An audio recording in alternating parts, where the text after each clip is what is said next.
Logan Briggs had ridden across enough broken highways in small desert towns to know when something felt wrong. He always said danger had a smell like hot metal and cheap cologne mixed with panic. The kind of smell you only find in lonely places where normal people don't dare stop after dark. That's exactly what hit him as his Harley rumbled into the faded, flickering parking lot of a rundown gas station off Highway 19. He planned to grab a bottle of water, fuel up, and keep riding. But then he heard it. A woman's voice. Adult, mid-30s maybe, not screaming worse. The type of fear-laced whisper someone uses when they know screaming might get them hurt faster. Please, she said, her voice cracking. I don't have anything left. Just let me go. Logan's jaw tightened. His boots hit the ground before the engine even stopped growling. He didn't walk toward the sound. He stalked. Eyes narrowed, instincts sharp as razors. He rounded the corner of the store and froze. Under a buzzing yellow light, two men had cornered a woman beside a dusty old SUV. She was about olive-skinned, long dark hair tied back in a messy braid, jeans ripped at the knee, and a flannel shirt hanging off her shoulder like she'd been grabbed too hard. Her bag was on the ground, spilled open, contents scattered. She wasn't small or frail. She looked like someone who could fight if she had to, but fear was written all over her face. The taller man held her wrist tightly, while the other leaned in close, inhaling the fear she was giving off. Logan hated that look. Redditors. The taller man noticed Logan first. Evenin', biker boy, he drawled, flashing a rotten-toothed grin. You look like a man who appreciates a good deal. Logan didn't answer. He just stared, expression cold as stone. The shorter man snickered, nudging his partner. Hey, maybe he wants her. You want her, big guy? She's for sale. 10,000 cash. Right here, right now. The woman's eyes widened, pure horror flooding them. Please don't, she whispered to Logan. Just walk away, please. Logan's heart hammered just once before settling into a dangerous calm. There were two types of people in the world, those who looked away, and those who stepped in. Logan Briggs had never walked away from someone in trouble, not since the day he abandoned a past he still couldn't talk about, not since he learned what happened when he ignored someone's cries. The taller man tightened his grip on the woman's wrist, making her wince. Well, he pushed. 10 grand. She belongs to you. We don't got all night. Logan slowly removed his helmet. His face scarred, sharp, unyielding, merged under the gas station's flickering light. His eyes were cold gray steel, the kind that made dangerous people hesitate. But these guys were too stupid to understand what they were dealing with. Logan didn't move closer, didn't speak yet. He simply studied the woman's face. She shook her head slightly, not in fear of him, but in fear for him. Like she didn't want him caught up in whatever nightmare she was trapped in. Then he finally spoke, voice low, steady, calm, in a way that was more threatening than any shout. How long have you been running this scam? Silence. Then both men froze. Their smirks vanished. Logan cracked his neck. You grab a woman stranded on the road, he continued, stepping forward at an unhurried pace. Disable her vehicle so she can't leave. Rough her up a little. Then wait for someone to wander in. The shorter man stuttered. We don't know what you're, Logan. Cut him off with a single, chilling sentence. 10,000 is too neat a number for amateurs. The tall man's face twitched. The shorter one swallowed hard. Logan had seen this scam 3 times in as many states. It was a traveling con ring kidnapping adults, forcing them to act desperate, extorting strangers who didn't want to see someone hurt, except this woman. Logan could tell instantly she wasn't part of the scam. She was terrified, trembling, exhausted. She had no act to put on. This was real. The tall man shoved her forward. Last chance, biker, he hissed. 10 grand? Or we take her with us. And trust me, she wished she'd stayed here. Logan didn't blink. I'll pay. A woman's mouth fell open. No, please, please don't, she whispered. But Logan ignored her, keeping his eyes on the men. He reached into the side compartment of his Harley and pulled out a weathered leather pouch. He tossed it at the men's feet. The shorter man opened it, his face lighting up with greed. Hell yeah, he breathed. This'll do. The tall one shoved the woman toward Logan like she was cargo. Pleasure doing business. They grabbed the money and sprinted to a rusted white pickup, tires screeching as they fled down the road. Logan watched the truck disappear into the darkness. Only when the taillights faded completely did he turn toward the woman. She was trembling, eyes wide, arms wrapped around herself. Why did you do that? She whispered, voice cracking. Logan didn't step toward her. He gave her space. He removed his leather gloves slowly and stuffed them into his vest. Because, he said, those men were going to hurt you. She shook her head. Why give them money? Why not? I don't know. Call the police. Logan let out a slow exhale. I did. She blinked. You what? Logan lifted his chin toward the dark highway. Police are already on their way. But those guys, they wouldn't have stuck around for a fight. Money was the fastest way to keep them from dragging you off before help arrived. She stared at him, stunned into silence. Logan stepped closer, gently picking up her scattered bag and collecting her things. Wallet, phone, a cracked water bottle, keys. He didn't hand it to her abruptly. He placed it on the hood of her disabled SUV so she wouldn't feel threatened. What's your name? He asked. She hesitated. Alina, I'm Logan. Alina looked at him as if trying to decide whether to trust him. The flickering gas station light showed every ounce of exhaustion etched under her eyes. I'm not part of what they were doing, she said quietly. I didn't think you were. They cut something under my car, she said. I heard it hissing. Then the engine died. Then they appeared out of nowhere. Logan nodded. Fuel line. They sliced it. Her eyes widened in disbelief. You knew that without looking. I've seen it before. He walked to the front of her car, knelt, lifted the hood, and pointed. Right there. Clean slice? Fresh? Alina covered her mouth with her hand. I thought I was going to die tonight, she whispered. Logan didn't respond. He knew that feeling too well. Instead, he grabbed a small toolkit from his bike. I'll fix it so you can drive when the police are done.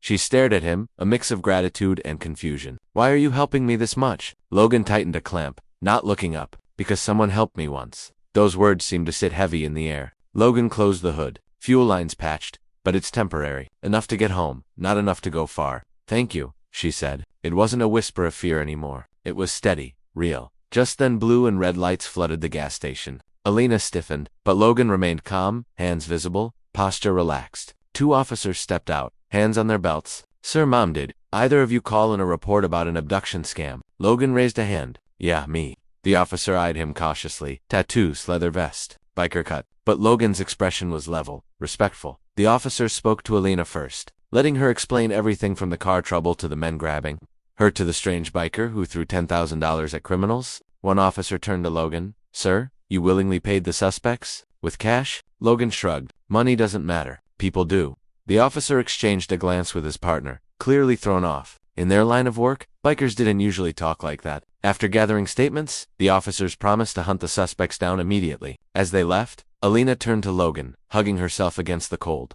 You didn't know me, she said softly, but you spent $10,000 to save me. Logan put his helmet back on. I didn't buy you, he said gently. I bought time. She stepped closer, not too close, but close enough that her gratitude was unmistakable. Logan, thank you. Logan revved his Harley once, the rumble echoing through the empty lot. Get home safe, Alina. Wait, she blurted. He glanced back. Can I see you again? Logan's jaw tensed, but this time, not from anger. From something else. Something softer. We'll see, he said. Then he pulled away, leaving Alina standing under the buzzing gas station lights, watching the biker who saved her disappear into the night.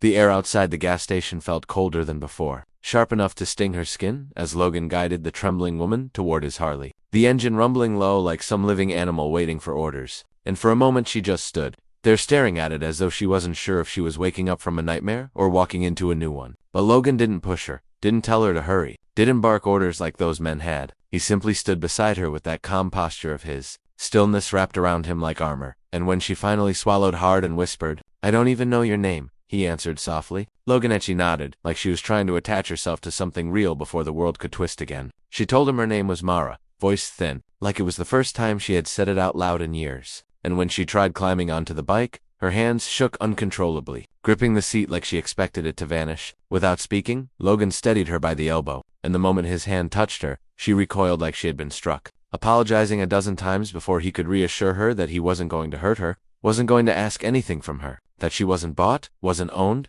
wasn't anything close to what those men had tried to make her believe. You're your own person, he said, loud enough to cut through the fear still swirling inside her. And I just made sure those bastards didn't drag you anywhere tonight. She looked at him then, really looked, eyes glimmering in the dark, studying his weathered face under the fluorescent gas station lights, the scar across his eyebrow, the sunburned skin, the scruffy beard, the tired but steady eyes, and she whispered, why would you help someone like me? Logan didn't answer for a long moment, the rumble of trucks passing on the highway filling the silence, headlights slicing across the pavement like distant warnings. And then finally, he said, because I've seen what happens when no one steps in. When they finally pulled onto the road, Mara clung to him with the desperation of someone who still expected danger to leap out from behind every passing car. The wind whipped her hair backward as the Harley roared forward, leaving the gas station and its shadows behind. Logan didn't head toward the main highway. Instead, he turned down an old service road lined with open fields and scattered oak trees, places where no one would follow, places that gave her enough empty sky to breathe again. After 15 minutes of riding, he slowed near an abandoned rest stop with a broken vending machine and a row of wooden benches, one of which was half collapsed, and he parked in the back lot where the lights flickered inconsistently like they were fighting against darkness itself. Mara stepped off the bike and hugged herself tightly as though the night air was trying to crawl inside her bones. Logan stayed quiet, giving her the space to let her heart catch up to her body, and eventually she slid down onto one of the benches, pulling her knees to her chest. You said this wasn't about buying me, she whispered, her voice hoarse. But they said if someone paid, they'd let me go. Why would they say that, unless— Logan crouched in front of her, his leather jacket creaking softly as he rested one hand lightly on the bench, not touching her, just staying close enough that she didn't feel alone. They said it because they wanted cash, he answered, jaw tightening with the memory of those men's faces. Because to them, you were a payday. Nothing more. That's what scum like that does. They twist people into objects so they can sleep better at night.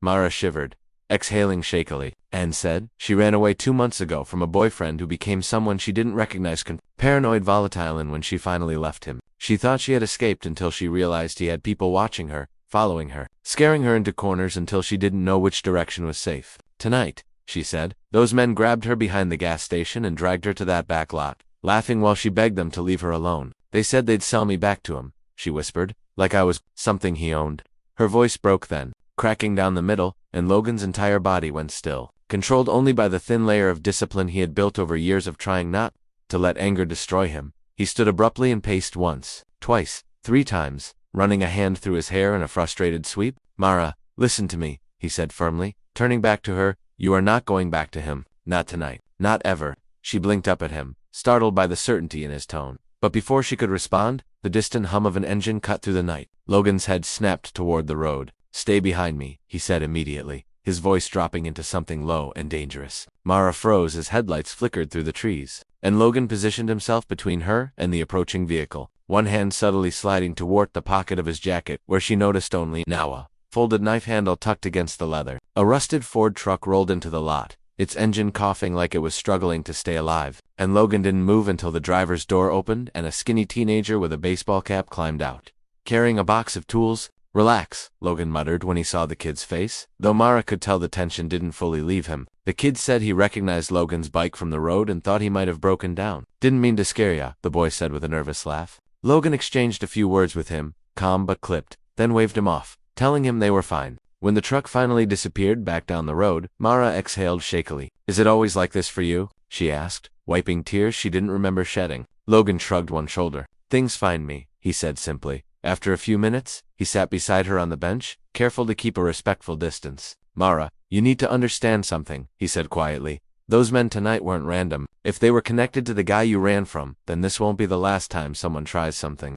Fear flickered across her face again, and Logan quickly added, but you're not alone, not anymore. I know people, good people. We can get you somewhere safe. Mara shifted uncomfortably, whispering that she didn't want to drag strangers into her mess. Logan's expression softened in a way that surprised even him. You didn't drag me anywhere, he said. I walked in because someone needed help. She looked down at her hands, twisting them together until her knuckles turned white. I don't know how to repay you, she murmured. Logan shook his head. Not everything's a deal, he replied. Sometimes you help because that's what people are supposed to do for each other. His voice cracked slightly at the end, barely audible, but Mara heard it. She tilted her head, studying him for the first time without the fog of panic blurring everything. Someone helped you once? She asked softly. Logan didn't answer at first, but eventually he nodded, eyes fixed on the cracked pavement. He told her about the worst night of his life years ago when he was 20. Reckless, angry, lost in a small-town bar fight that spiraled out of control. He ended up bleeding on the side of a road until a stranger in a tow truck pulled over and dragged him to safety. No questions asked. That man saved me from myself, Logan said. I never got to thank him, never paid him back, so I pay it forward. The moment hung between them,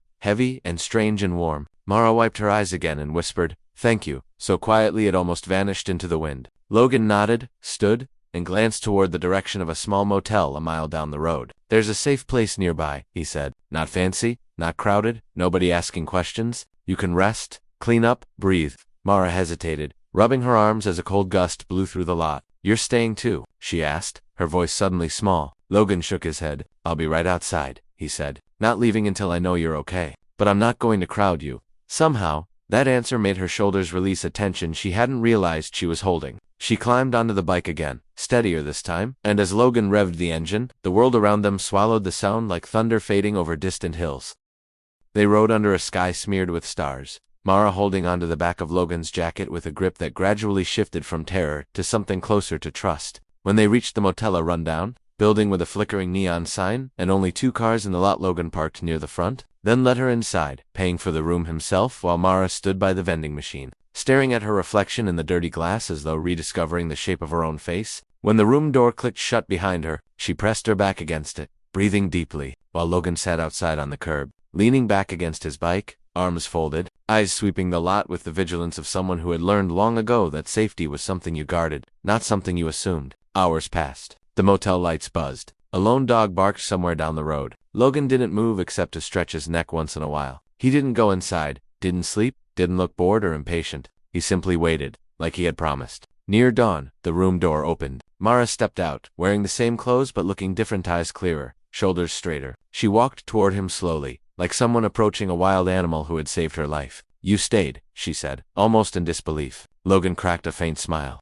"Told you I would." She sat beside him on the curb, hugging her knees again, but with less fear and more curiosity. "What happens now?" she asked. Logan looked toward the horizon, where the first streaks of morning light stretched like thin gold threads. "Now," he said, "we figure out who those men were, why they grabbed you, and how to make sure nobody ever tries it again." Mara swallowed, eyes shadowed with worry. "You make it sound easy," she murmured. Logan shook his head. "It won't be easy," he admitted, "but it's possible, and you won't face it alone." Mara stared at him, and for the first time since he had met her, she let out a small, fragile laugh, not because anything was funny, but because for once, she felt like she wasn't about to fall apart. "I don't know why I trust you," she said honestly. Logan looked at her with a strange gentleness. "Because I'm on your side," he said simply, "and I don't switch sides."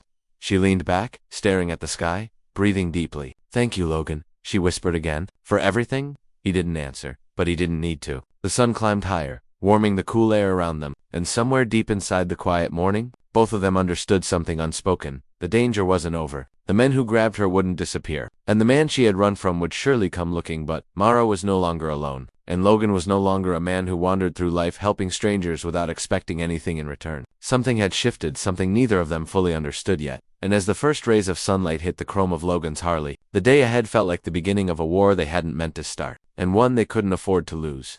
Morning sunlight hadn't yet burned off the cold when Logan realized something was wrong. An instinct, a tightening beneath the ribs, the same sensation he felt years ago before a bar turned into a battlefield, the same feeling that had kept him alive when he didn't deserve to be. And as Mara sat beside him, rubbing her tired eyes, he scanned the motel parking lot with a hunter's stillness until he saw it, a black SUV parked too far back in the shadows, windows tinted dark, engine off but angled as though its driver had been watching them long before dawn crept across the sky. Logan didn't say a word at first. He just stood slowly, stretching like a man waking from a nap.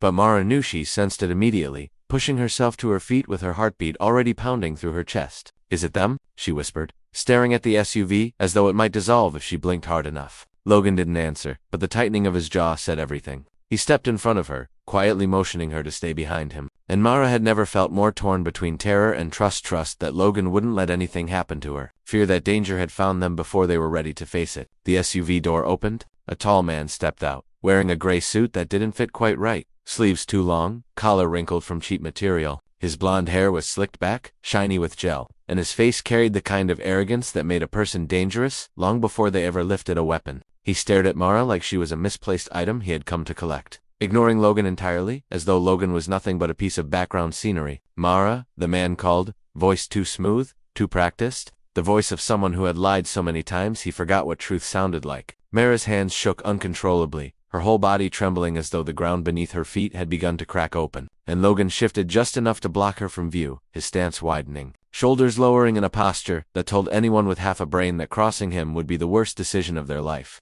"You've got the wrong woman," Logan said calmly, though his eyes had gone cold. The man smirked, and that smile, smug, dismissive, was enough to confirm Logan's worst suspicion. This wasn't random. This was intentional, orchestrated, personal. "She's coming with me," the blonde man said. "I'm done playing games. Step aside." Logan didn't move, didn't blink, didn't breathe. "She isn't going anywhere with you," he replied. The tension in the air thickened like fog rolling over the asphalt. Two more men stepped out of the SUV, massive guys built like ex-football linemen, one with a shaved head, the other wearing sunglasses despite the early hour. Mara gasped softly, and Logan subtly nudged her backward with one arm, keeping her pressed against the motel wall behind him. "You don't know who you're dealing with," the blonde man hissed. Logan's expression didn't change. "I don't care."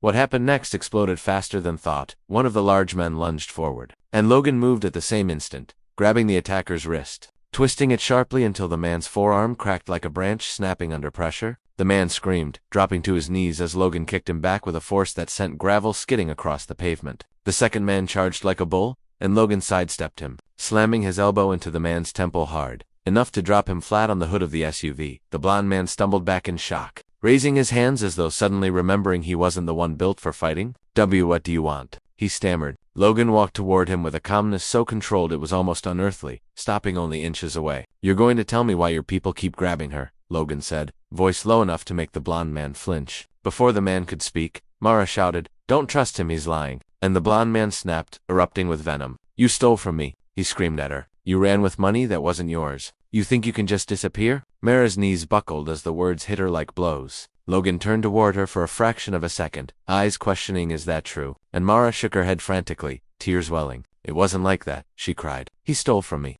He drained my accounts, controlled everything, took my car, my keys, my job. He made me dependent on him. I only took back what was mine." Logan's jaw clenched as understanding crashed into place like a hammer striking steel. He turned back to the blond man, whose smirk had vanished, replaced by the wide-eyed fear of a man who had just realized he was not the predator in this scenario. "So you're a parasite," Logan said quietly. "A leash disguised as a boyfriend." The blond man stepped back, stumbling onto the pavement. "I want what she took," he insisted weakly. "She owes me." Logan crouched slightly, bringing his face level with the man's. "She doesn't owe you a damn thing," he said, "but you're going to pay for every bruise, every threat, every scare you've thrown at her." The blond man swallowed hard, glancing nervously at his injured companions, then at Mara, then at Logan again. "If you hurt me," he whispered shakily, "people will come after you."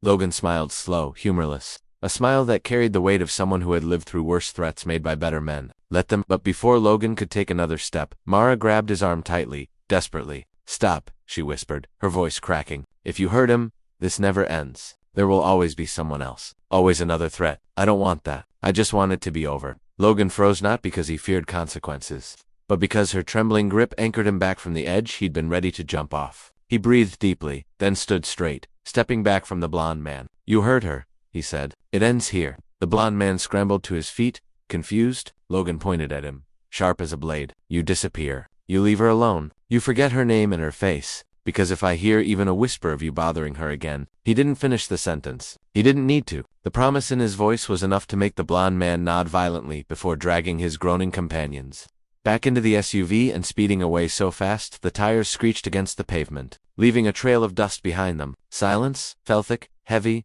unreal. Mara's legs gave out. She sank to the ground, trembling uncontrollably, hands over her face as sobs racked through her body. Logan knelt beside her, not touching her, just sitting quietly until her breathing steadied. When she finally looked up, tears streaking her cheeks, she whispered, "Why did you stop when I told you to?" Logan met her gaze with a softness he rarely showed anyone. "Because it's your life," he said simply. "Your choice, your freedom, not mine to take, even by trying to protect you." Mara sobbed again, not in fear this time, but in relief so overwhelming it broke something open inside her. After several long minutes, Logan helped her stand, guiding her gently toward the bike. She wiped her face on her sleeve and whispered, "So, what now?" Logan tilted his head, watching her carefully. "Now, you start over," he said, as far from men like him as possible. Mara laughed bitterly, hugging herself. "With what? My whole life is gone." Logan shook his head. "Life can be rebuilt," he said, "piece by piece. You're stronger than you think."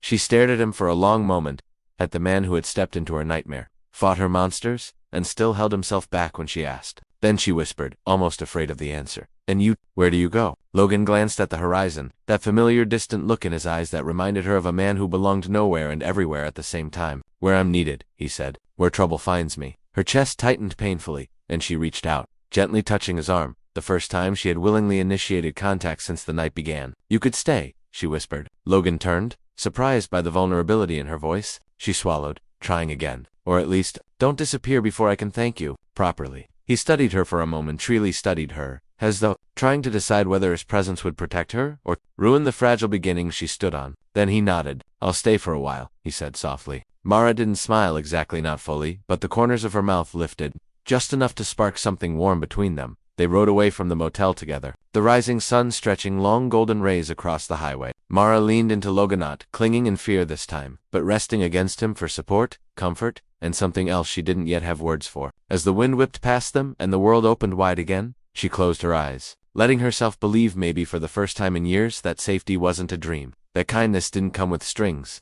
that strength could arrive on the back of a rumbling Harley wearing old leather and a quiet smile. And Logan, feeling her settle against him with trust instead of terror, allowed himself the smallest exhale of contentment. They had survived the night. They had faced the monsters, and for the first time in a very long time, neither of them had to face the road alone.